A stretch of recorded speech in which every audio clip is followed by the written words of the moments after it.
ધોરણ 12 આંકડાશાસ્ત્ર અને આંકડાશાસ્ત્રની અંદર આપણે સુરેખ સહસંબંધ ભણીએ છીએ.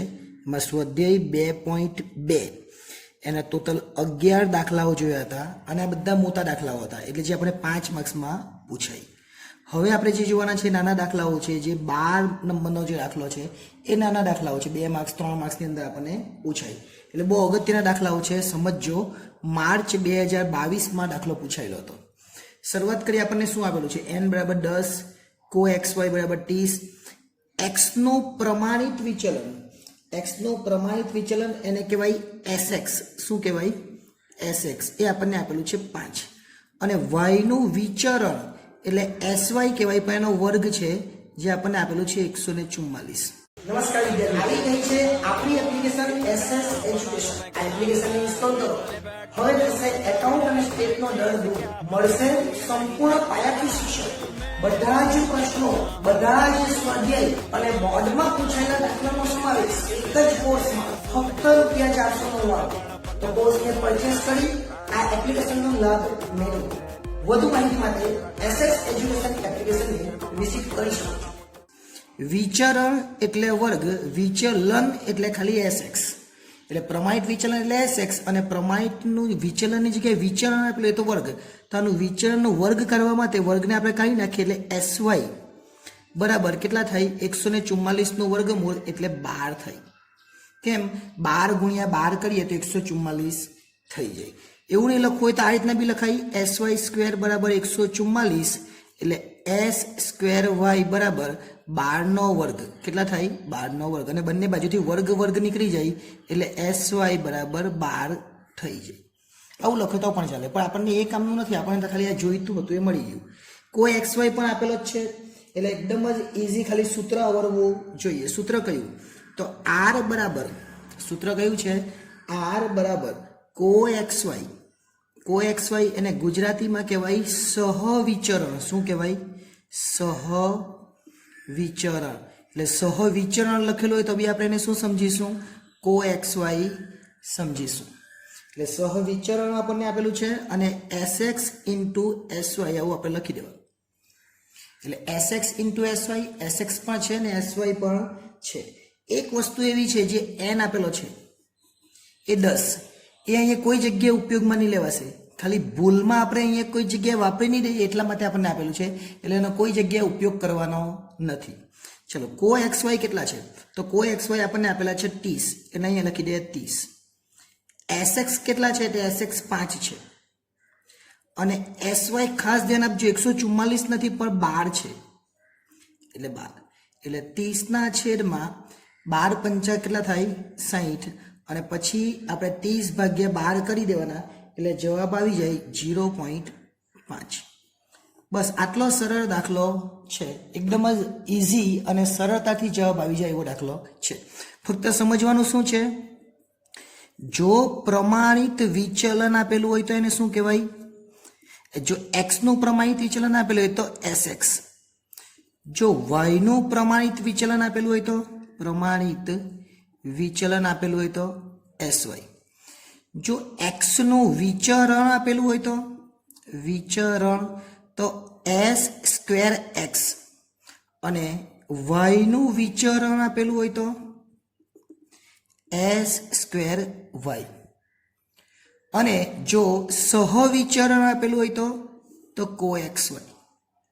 એટલે આટલી વસ્તુ આપેલી હોય અને આ સૂત્રની અંદર આપણે n નો ઉપયોગ નથી કરવાનો, એટલે ખાસ ધ્યાન રાખવાનું. સૂત્ર શું છે? r બરાબર કો xy છેદમાં sx ઇન્ટુ sy.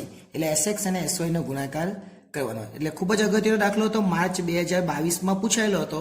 જો પૂછાય તો આપણને કામ લાગે, એટલે આ દાખલાને આપણે ધ્યાનમાં રાખીશું. સ્વાધ્યાય 2.2 એના 12 દાખલા જોઈ રહ્યા અને 12 થી દાખલા ટૂંકા ચાલુ થયા. જે ટૂંકા દાખલાઓ છે એ, એટલે મોટા દાખલા તો આપણે જોઈ લીધા, પણ હવે ટૂંકા દાખલાની શરૂઆત થઈ છે. એટલે એનો 13 નંબરનો દાખલો છે એ ખૂબ જ અગત્યનો છે. જો અહીંયા આપણને n કામ લાગવાનો છે, n જે છે અહીંયા કામ લાગશે. કેમ કામ લાગશે? કે જો પેલા સૂત્ર છે આપણા x માઇનસ x બાર, પછી સિગ્મા xy, સિગ્મા uv, આવું બધું આવે તો n કામ લાગે. પણ સહવિચરણ આવે તો n કામ લાગે નહીં. આટલું યાદ રાખીશું. અહીંયા જે આપેલું છે એ લખી દઈએ પહેલા x બાર. તો x બાર કેટલો છે? 160, વાય બાર કેટલો છે તો 55, સિગ્મા એક્સ વાય કેટલા છે તો 90,000, ત્યાર પછી એસએક્સ કેટલા છે તો 25 અને એસવાય કેટલા છે તો 10. હવે સહસંબંધાંક એટલે કે આર શોધવાનો છે. બહુ ઇઝી સૂત્ર છે, ફક્ત સૂત્ર મૂકીને દાખલો કરવાનો છે. કયું સૂત્ર આવશે ખાસ ધ્યાન રાખજો. કયું સૂત્ર તો આર બરાબર, સૂત્ર ખાસ ધ્યાન આપજો, એન સિગ્મા એક્સ વાય. આ સૂત્ર યાદ રાખવું પડશે. પછી એન એક્સ બાર અને y bar, n sigma x y, પછી એન એક્સ બાર અને વાય બાર, અને છેદમાં s x into s y આવતું ને એની જગ્યાએ ખાલી એન બી મૂકી દેવાનું. એન પછી એસ એક્સ અને પછી એસ વાય. પેલામાં કેવું હતું કો એક્સ વાયના છેદમાં s x into s y. અહીંયા શું છે એન પર આગળ આવશે, બીજું કંઈ જ કરવાનું નથી. એન કેટલા આપેલા છે તો એન તમને જોજો, એન કોઈ જગ્યાએ દેખાતા નથી પણ અહીંયા લખેલું છે 10. કેટલા વિદ્યાર્થી 10. 10 વિદ્યાર્થીઓનો મતલબ એન કેટલા થયા 10 થયા. તો એનની જગ્યામાં આપણે 10 લખી દેવાના. પણ આ જે છે સિગ્મા એક્સ વાય ત્યાં એન નથી, એટલે અહીંયા એન નથી, એ ખાસ ધ્યાન રાખજો. ફક્ત એટલે એક્સ વાય લખવાના. સિગ્મા એક્સ વાય કેટલા છે 90,000, એન કેટલો છે 10, એક્સ બાર કેટલો 160 અને વાય બાર કેટલો 55. બધું આપેલું જ છે. એન કેટલા છે તો 10, એસ એક્સ કેટલા 25 અને એસવાય કેટલા 10. બસ ખાલી સાદું રૂપ આપણે કેલ્ક્યુલેટરમાં આપી દેવાનું, બીજું કંઈ જ કરવાનું નથી. જોઈએ પહેલા 90,000, પછી આ બધાનો ગુણાકાર 10, 160 અને 55 એટલે 88,000 થાય. અને છેદમાં ગુણાકાર કરવાનો પાછો 25 નો ગુણાકાર 10 સાથે, પાછો 10 સાથે, એટલે 25 નો ગુણાકાર 100 સાથે કરીએ એટલે 2500 થાય. એટલે ઉપર 90 માંથી 88 જાય તો 2000 અને છેદમાં 2500. હવે ભાગાકાર કરી દેવાનો એટલે આપણો આર નો જવાબ આવી જાય. આર એટલે કે સહસંબંધાંક એટલે કેટલો આવશે 0.8. આ આપણો જવાબ આવે. આપણને આગળ કંઈ પૂછેલું એટલે જોઈ લો, સહસંબંધાંક બસ શોધેલો છે, બીજું કંઈ પૂછેલું નથી. પણ ખાસ ધ્યાન રાખવાનું અહીંયા શું આપે સૂત્ર આપણે ખાસ સિગ્મા એક્સ વાય અને એન એક્સ બાર ને વાય બાર છે, અને અહીંયા એન ઇન્ટુ એસ એક્સ અને એસ વાય છે. જ્યારે પેલું આગળનું સૂત્ર આપણે જોયું તેમાં શું હતું કો એક્સ વાય હતું. આવું કો એક્સ વાય હોય ત્યારે ફક્ત છેદમાં s x into s y જ આવે, અને જ્યારે આ પ્રમાણનું સૂત્ર આવે એક્સ વાય વાળું ત્યારે એની નીચે પણ એન આવે. એ ખાસ ધ્યાન રાખવાનું. એટલે આવા 2-3 સૂત્ર આપણે ખાસ ધ્યાન રાખીશું જેથી કરીને મુશ્કેલી ન થાય. ખૂબ જ અગત્યનો દાખલો છે સ્વાધ્યાય 2.2 માં દાખલા નંબર 14 છે, અને એના 2 દાખલા છે, 1 નંબરનો દાખલો અને 2 નંબર દાખલો. 14 ની અંદર 2 દાખલાઓ છે, આપણે પહેલો દાખલો કરવાના છે. ખૂબ અગત્યનો છે. ડાયરેક્ટ દાખલાનું બધી જ વસ્તુ આપી દીધી છે. જો આ બધી વસ્તુ આપી જ દીધેલી છે, ખાલી સૂત્રમાં મૂકીને દાખલો કરવાનો. આ શું છે ખબર પડી તમને? તો આપણને પહેલા એક્સ વાય આપેલું એ ખબર ને, એક્સ ને વાય. પછી આપણે સિગ્મા એક્સ શોધીએ, પછી અહીંયા આપણે સિગ્મા વાય શોધીએ, પછી એક્સ બાર શોધીએ, પછી વાય બાર શોધીએ, પછી અહીંયા આપણે કરીએ એક્સ માઇનસ એક્સ બાર અને અહીંયા કરીએ વાય માઇનસ વાય બાર. પછી આપણે આ બંનેનો ગુણાકાર કરીએ x minus x bar, Y minus Y બાર. આ બંનેનો જે ગુણાકાર કરીને જે જવાબ આવે એ આપણને આપી દીધો છે કેટલો 45. આ આપી દીધો છે. પછી આપણે શું કરીએ એક્સ માઇનસ એક્સ બાર નો વર્ગ, એનો જે જવાબ આવે એ પણ આપણને આપી દીધો છે કેટલો 72. પછી આપણે શું કરીએ વાય માઇનસ વાય બાર નો વર્ગ, અને પછી જે જવાબ આવે એ પણ આપણને આપી દીધો છે કેટલો 32. અને પછી આ અંશમાં લખીએ ને આ બંનેને છેદમાં વર્ગમૂળમાં લખીએ એટલે આપણો જવાબ આવી જાય. એવું આપણે કરતા હતા. બસ એ જ વસ્તુ આપણે કરવાની છે. એટલે આપણે ડાયરેક્ટ જ સૂત્ર મૂકવાનું આર બરાબર સૂત્ર શું મૂકવાનું જોજો. સૂત્ર કઈ રીતના જે આ છે તેને જ બેઠું મૂકી દેવાનું. Sigma x minus x bar અને વાય માઇનસ વાય બાર, અને છેદમાં આ પહેલું જે છે એ વર્ગમૂળમાં સિગ્મા કૌંસમાં એક્સ માઇનસ એક્સ બાર નો વર્ગ અને ઇન્ટુ બીજા વર્ગમૂળમાં કૌંસમાં વાય માઇનસ વાય બાર નો વર્ગ. આ જે તમને સમજાય બેઠું આપેલું જ છે. અહીંયા કેટલા છે પહેલા ઉપર લખવાના 45 અને છેદમાં કેટલા લખવાના તો વર્ગમૂળમાં લખવાના અહીંયા આપેલા છે 72 અને પછી 32. એટલે પહેલા વર્ગમૂળમાં 72 અને બીજા વર્ગમૂળમાં 32. અને જે આપણે મોટા દાખલા કરતા હતા એ પ્રમાણે જ હવે શું કરવાનું ખાલી ગુણાકાર કરવાનો. એટલે આપણે એ લખવાનું 45 અને છેદમાં આ બંનેનો ગુણાકાર 72 અને 32 નો ગુણાકાર કરીએ એટલે 2304 થાય. એટલે લખવાના 2304. હવે વર્ગમૂળ કાઢી નાખવાનું એટલે 45 છેદમાં આ 2304 વર્ગમૂળ કાઢીએ આપણે તો 48 આવે. 2304 વર્ગમૂળ કેટલું આવે? 48. એટલે r બરાબર 45 ભાગ્યા 48 એ આપણો જવાબ, એટલે કે 0.94 આપણો જવાબ આવે. અને જો તમને અર્થઘટન પૂછે તો આ કેવું છે? ધન છે. પણ ધન એ કેવું કહેવાય? તો અંશતઃ ધન કહેવાય. એટલે અંશતઃ ધન સહસંબંધ આવું લખવાનું. અને કેટલીક વાર અંશતઃની જગ્યાએ તમે આંશિક લખો તો પણ ચાલે. પણ જો તમને અર્થઘટન પૂછેલું હોય તો, અને ન પૂછે તો પણ લખી દેવું તો ચાલે, ખરાબ નથી, ખોટું નથી, એટલે લખે તો ચાલે. પણ અહીં જો માઇનસ આવે તો ઋણ, એટલે આપણો જવાબ -1 થી 1 ની વચ્ચે આવવો જોઈએ. આ યાદ રાખવાનું. ચેપ્ટર નંબર 2 નો દાખલાનો જવાબ કેટલો આવે? -1 થી 1 વચ્ચે આવવું જોઈએ આખા જ ચેપ્ટરમાં. એટલે જો તમારો જવાબ કેટલો આવે? 0.94, 0.90, 89 એ બધો જ આવે. એટલે આ દાખલો પર બહુ સરળ હતો. હવે એની અંદર દાખલા નંબર જે 14 છે એની અંદર 2 દાખલા હતા, એટલે આપણે 1 કરી લીધો. હવે 14 ની અંદર બીજો દાખલો આપણે જોઈશું. સ્વાધ્યાય 2.2 સુરેખ સહસંબંધ, એના 14 નંબરનો દાખલો આપણે કરતા હતા. એમાં પહેલો દાખલો આપણે જોઈ લો. આજે આપણે બીજો દાખલો જોવાના છે અને ખૂબ જ અગત્યનું છે. બધી જ વસ્તુ આપેલી છે. જો આ રીતનો આપેલો હોય x. નમસ્કાર વિદ્યાર્થીઓ, આવી ગઈ છે આપણી એપ્લિકેશન SS એજ્યુકેશન. આ એપ્લિકેશન ઇન્સ્ટોલ કરો. હવે થશે એકાઉન્ટ અને સ્ટેટનો દર દૂર. મળશે સંપૂર્ણ પાયાથી શિક્ષણ. બધા જ પ્રશ્નો, બધા જ સ્વાધ્યાય અને બોર્ડમાં પૂછાયેલા દાખલાનો સમાવેશ એક જ કોર્સમાં ફક્ત ₹499. તો કોર્સને પરચેસ કરી આ એપ્લિકેશનનો લાભ મેળવો. વધુ માહિતી માટે SS એજ્યુકેશન એપ્લિકેશનને વિઝિટ કરી શકો છો. અને y પછી તમે અહીંયા કરે સિગ્મા x અને પછી તમે અહીંયા કરે સિગ્મા y, એટલેનો સરવાળો. પછી તમે x બાર શોધે અને y બાર શોધે. x બાર ધારો કે આ રીતના આવ્યો પોઈન્ટમાં અને y બાર પણ આવ્યો આ પોઈન્ટમાં. એટલે આપણે શું કરીએ? પછી ગુણાકાર કરીએ. એટલે x ને y નો જે પોઈન્ટમાં આવે તો આપણે આ બંનેનો ગુણાકાર કરીએ. અને કહેવાય સિગ્મા xy. આ સિગ્મા xy તમને આપી દીધો છે કેટલો? 154. એટલે આ આપણને આપી દીધો છે. પછી આપણે કરીએ x નો વર્ગ. x નો વર્ગ કરીએ અને અહીંયા કહેવાય એને સિગ્મા x નો વર્ગ, જે આપણને આપી દીધો છે કેટલો? 52. એટલે કોષ્ટક બનાવવાનું જ નથી. પછી આપણે કહીએ y નો વર્ગ, એટલે સિગ્મા y નો વર્ગ પણ આપણને આપેલો છે કેટલો? 471. અને આ બે પણ આપણને આપેલા છે સિગ્મા x 16 અને સિગ્મા y 51. બધું આપેલું જ છે અને n બરાબર 6 આપેલા છે. એટલે આ જે કોષ્ટક બનાવતા ને એ કોષ્ટક હવે બનાવવાનું નથી. ડાયરેક્ટ દાખલો પૂછાય એ દાખલો કેવી રીતના થાય? તો આપણે સૂત્ર લખતા હતા r બરાબર, સૂત્ર આપણું જે પેલું છે એને એ જ રહેશે, n સિગ્મા xy અને પછી પહેલા કાઉન્સમાં સિગ્મા x અને બીજા કાઉન્સમાં સિગ્મા y. હવે પહેલું જે વર્ગમૂળ છે એ x વાળું આવે અને બીજું વર્ગમૂળ y વાળું, એટલે n સિગ્મા x નો વર્ગ અને સિગ્મા x આખાનો વર્ગ ઇન્ટુ બીજા વર્ગમૂળમાં n સિગ્મા y નો વર્ગ અને સિગ્મા y આખાનો વર્ગ. આ રીતે આપણે કરતા હતા. n 6 છે એ લખી દે.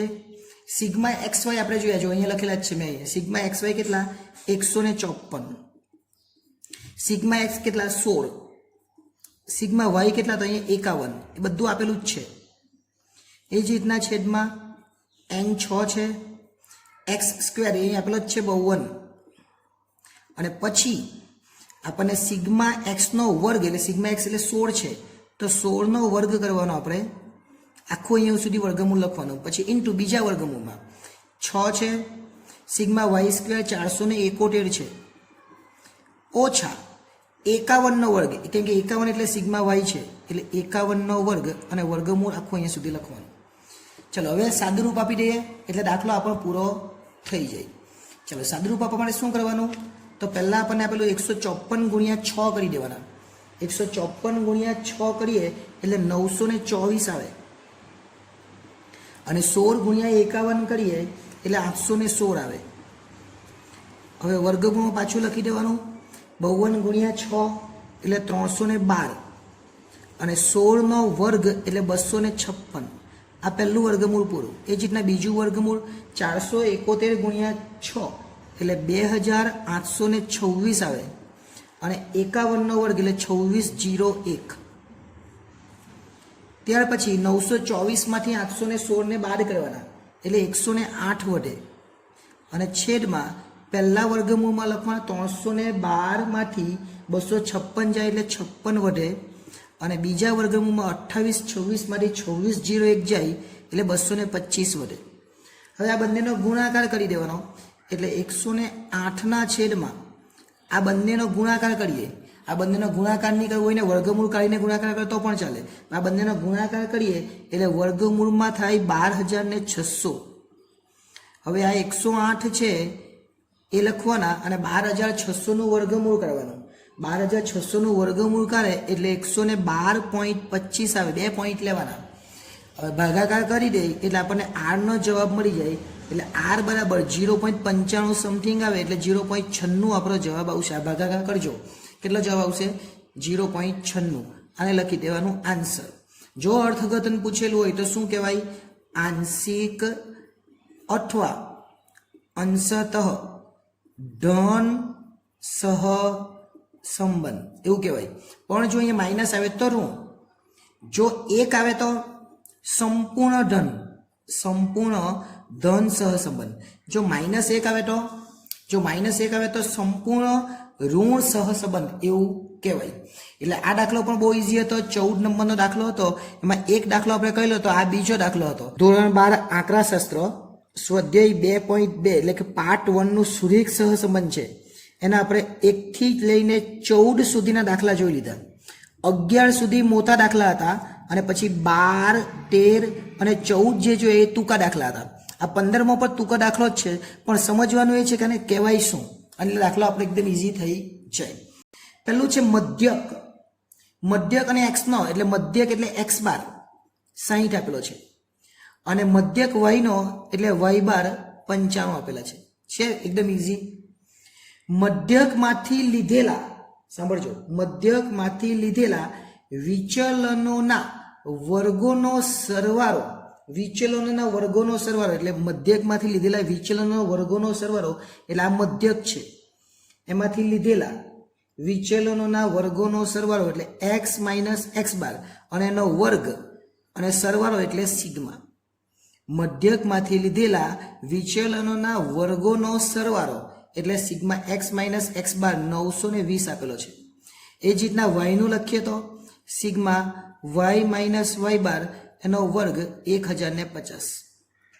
પછી હું કહેલું મધ્યકમાંથી લીધેલા વિચલનોના ગુણાકારનો સરવાળો એટલે આ બંનેનો ગુણાકાર એટલે x માઇનસ x બાર અને y માઇનસ y બાર, આ બંનેનો ગુણાકાર થઈ ગયો.